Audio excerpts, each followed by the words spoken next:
Dividen saham di investasi keuangan. Satu, apa yang dimaksud dengan dividen saham? Dividen saham adalah pembagian keuntungan perusahaan kepada pemegang saham dalam bentuk saham. Dua, kapan dividen saham dibagikan?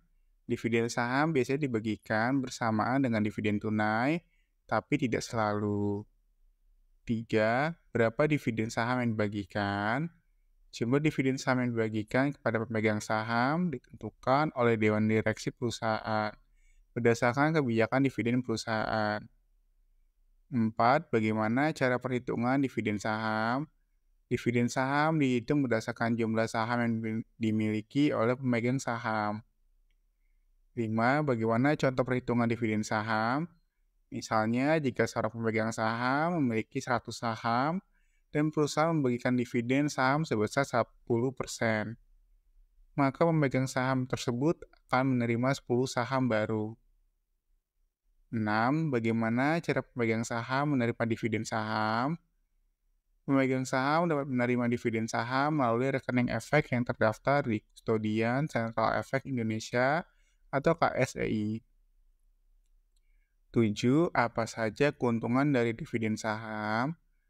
Dividen saham tidak mengurangi nilai intrinsik saham, karena jumlah saham yang beredar tidak akan meningkat setelah dividen saham dibagikan. Dividen saham dapat meningkatkan likuiditas saham, karena pemegang saham yang menerima dividen saham mungkin akan menahan saham mereka. 8. Apa saja kerugian dari dividen saham? Dividen saham tidak dapat digunakan untuk memenuhi kebutuhan sehari-hari karena tidak berupa uang tunai.